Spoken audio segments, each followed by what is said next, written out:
A segunda mensagem é que a expiação chegou ao fim. Sabe? Então, antes de Jesus, um cordeiro era sem defeito. Anualmente ele era degolado. O sacerdote colocava a mão sobre a cabeça do cordeiro e começava a anunciar os pecados, e é como se os pecados dele passassem para o cordeiro. Essa era a forma de que o cordeiro era imolado. Então ele havia uma transferência de culpa para o cordeiro. Depois que o cordeiro estava assumindo a culpa, ele era imolado. Mas agora, queridos, a expiação acabou, porque o Cordeiro de Deus que tira o pecado do mundo foi imolado. Aleluia. Então aqui, queridos, Jesus, que foi o princípio da criação, o primogênito dos mortos. Quando falo em primogênito dos mortos, eu fico pensando naquele cordeiro que foi morto lá no Éden. No Éden, quando o sumo sacerdote, fico imaginando o seguinte: quando Deus vai ao Éden, ele constrói o jardim no Éden, ele faz esse grande jardim no Éden, ali coloca o homem. E eu fico pensando, queridos, eu começo a conjecturar, a imaginar que esse Éden para Adão é como se fosse um templo, sabe, um templo de adoração a Deus, fosse um santuário de adoração a Deus, porque tudo ali era puro, não havia contaminação. Alô? E diz a Bíblia que na virada do dia, agora eu quero chamar de o sumo sacerdote, vinha conversar com o sacerdote. O pai vinha falar com o filho.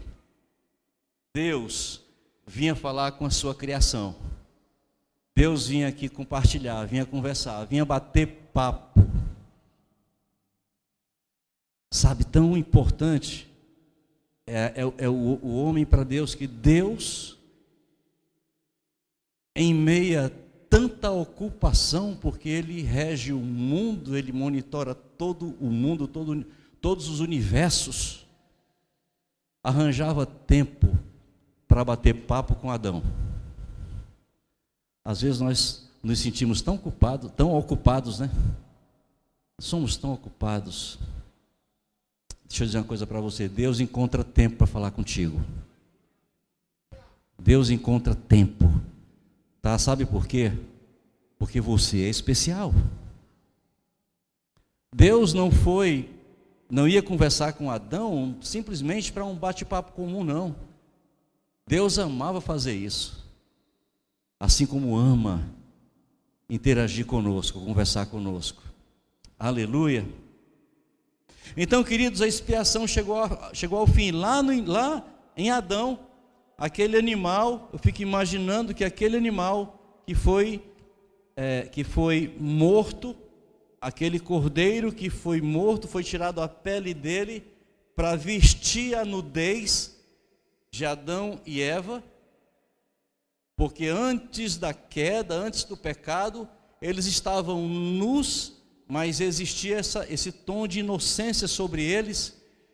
Eles não tinham essa vergonha, mas quando caiu essa inocência pelo pecado, pela falha, pela desobediência, então eles perceberam que estavam nus. Quando Deus vem conversar com Adão, e Adão se esconde, eu estava nu e me escondi. E eu fico pensando, queridos, que Adão não estava com vergonha de Eva. Eles eram marido e mulher. Isso não era problema para eles. estarem nus. Deus, o Criador, sabia todas as coisas. Mas eu vejo que nesse momento Adão estava com vergonha dele mesmo.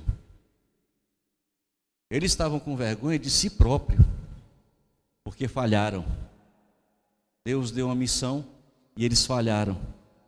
Mas aí voltando aqui para essa tipologia de um cordeiro que foi morto, porque teve que haver derramamento de sangue para que a nudez fosse coberta.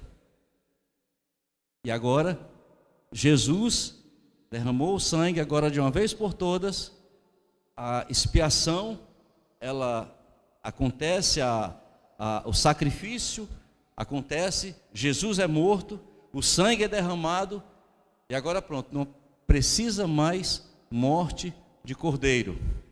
Alô? Não significa dizer que o tome a tua cruz e siga-me não vale. Para seguir Jesus, precisa tomar a cruz e seguir. É o que ele diz. Negue-se a si mesmo. Como é difícil. Sabe como é difícil? Às vezes nós somos tão arrogantes, né? Nós levantamos o nariz assim, empinamos o nariz. Eu sou dono de mim mesmo. Sabe, eu sou dono dos meus atos, eu faço como quero, eu sou eu. Não é nada. Só vai até onde Deus permite. Não tem esse que consiga dar um passo se Deus não permitir. Sabe, ele diz, negue-se a si mesmo, negue a sua arrogância, negue o seu egoísmo, negue a sua soberba, nega tudo isso e me segue. Aí ele vai falar sobre a questão de o que você deve aprender. Aprender de mim, que sou manso e humilde de coração, e encontrareis descanso para as vossas almas. É isso que ele fala. Aleluia. Então, queridos, a expiação chegou ao fim. Com a expiação que chega ao fim, fica a missão agora para os discípulos: ide anunciai, proclamar o evangelho. Amém? Não precisa mais o cordeiro ser morto, porque ele já foi.